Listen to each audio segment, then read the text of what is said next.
Գեղարքունիքի մարզ, Մարտունի քաղաք, առաջարկ Հայաստանի նախաձեռնության անդամները շարունակում են մարզային հանդիպումները։ Խնդիրները լսում, արձանագրում են, որ առաջ շարժվեն միասին ու կառուցողական առաջարկներով։ Դուք գիտեք, որ որոշ ժամանակ առաջ Գագիկ Ծառուկյանը հանդես է եկել մի ուղերձով, որը կոչվում է առաջարկ Հայաստանին ծրագիր, այդ միտքը նա է, որ մենք մասնագետներս, հանրային գործիչներս, քաղաքական գործիչներս հանդիպենք բոլոր համայնքներում հնարավորինս շատ մարդկանց հետ, մեր համաքաղաքացիների հետ եւ հասկանանք, թե մարդիկ ինչ խնդիրներ ունեն այսօր, բայց բացի խնդիրներից հասկանանք, թե ինչ են առաջարկում։ Այսօր տեսնում ենք, այո, կարող է, չգիտեմ, դպրոցներ կառուցվում, ճանապարհաշինարարություն արվում, այս կողմենքով, բայց ցավալի է եւ փաստ, որ մարդկանց ընտանիքներում, առօրյայում, կենսամակարդակում բան չի փոխվում։ Մարդիկ շարունակում են դժգոհել սոցիալական վիճակից, երկրում աղքատության մակարդակը չի նվազում, իսկ խոստումները մնում են օդում։ Աղքատությունը պետք է 2 անգամ կրճատեր, կառավարությունը չի կարողացել կրճատել։ Բայց դրա փոխարեն ասма դպրոց, մանկապարտեզ, չգիտեմ, ճանապարհ եմ կառուցում, ես եմ անում։ Ինչ եք կարծում, երբ որ լինի ընտրություն ապագայում, ի՞նչն է ընտրելու մեր քաղաքացին։ Աղքատը, որ աղքատ է մնացել, թե դա բանի տեղ չդնի, կասի թե դպրոց, մանկապարտեզ, ճանապարհ։ Իմ կարծիքով, այս երկուսը չպետք է հակադրենք իրար։ Էն էլ է պետք, էն էլ պետք է հաղթահարվի։ Աղքատությունն էլ պետք է հաղթահարվի։ Ճանապարհ, դպրոց, մանկապարտեզ էլ պետք է լինի։ Գյուղեր կան, ասում են, դե 6 աշակերտ կա։ Ինչ ենք ասենք, թե $2 միլիոն ծախսում դպրոց կառուցում։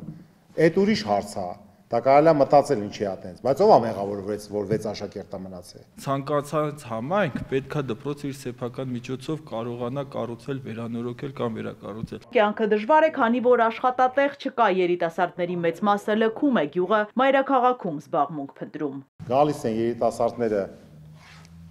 սովորում բարձրագույն ուսումնական հաստատություններում ու էլ հետ չեն գնում։ Մարզ կամ գյուղ, որտեվ գալիս է, որտեվ գյուղի երիտասարդը,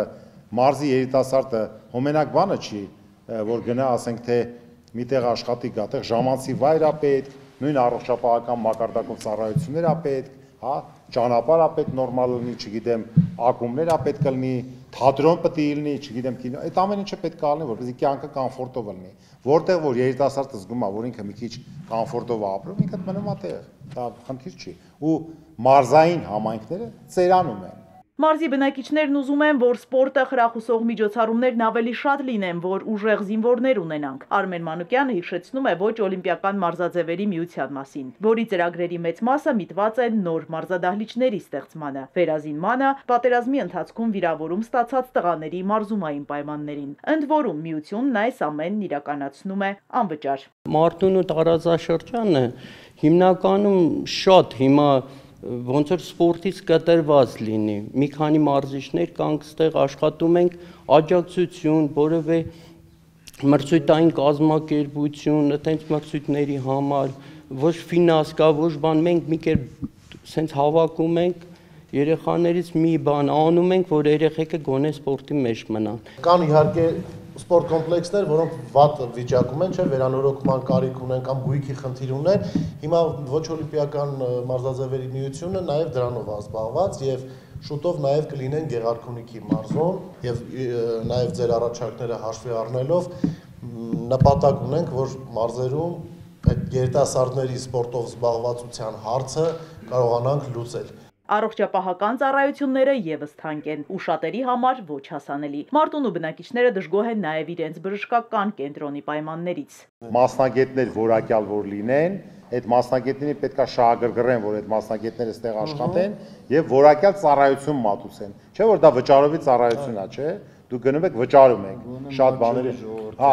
չէ, հələ մի երկու բան իրանից տարանջատենք։ Մեկը որ պետք է, ասեն, այս գինն է, բայց եթե դու առողջապահական ծառայության համար վճարում ես,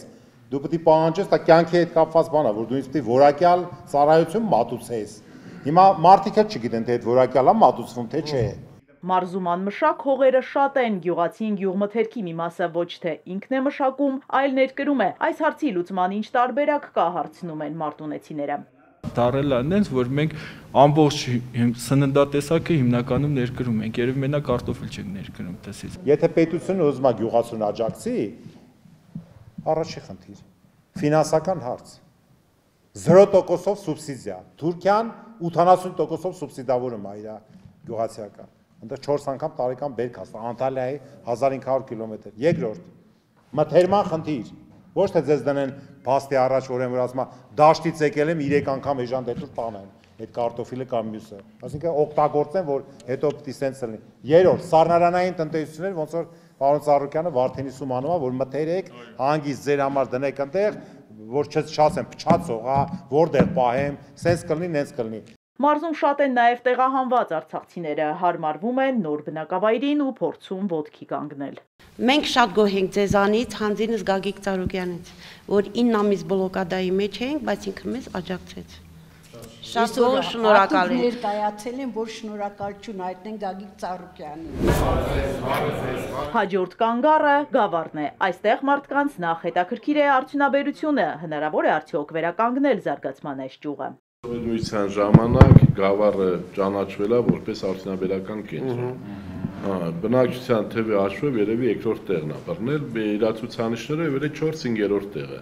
Հիմա դուք ինչ առաջարկ կանեք այսօրվա վիճակի, որ 0% է Գավառում արդյունաբերությունը։ Ձեր ծրագրով ունեք առաջարկ մեր Գավառի, մեր Գեղարքունիքի մարզի համար արդյունաբերության զարգացման։ Հայաստանը այն ժամանակ կունենա լուրջ արդյունաբերություն, երբ որ Հայաստանում տարեկան 4-5 միլիարդ դոլարի ներդրում կգա։ Այսօր մեր մոտ 100 միլիոն, 200 միլիոնը մեծ թիվ է, դա շատ քիչ է։ Մի քանի միլիարդ դոլարի տարեկան Հայաստան ներդրում պետք է գա։ Միքայել Մելքումյանը վստահեցնում է նոր ծրագրերում բոլոր ճյուղերին անդրադարձ կլինի, մինչև այդ հիշատակում է իր հեղինակած օրենքը, որը 2015 թվականից է ընդունվել։ Ճիշտ ու հաշվարկված քայլերով հնարավոր է զարկ տալ նաև արդյունաբերական ոլորտի զարգացմանը։ Երբ որ ես տարիներ շարունակ խոսում եմ, որ ուրեմն Հայաստանում պետք է ձևավորվի նոր պղնձաձուլական ձեռնարկություն, որը մենք չունենք, չէ՞,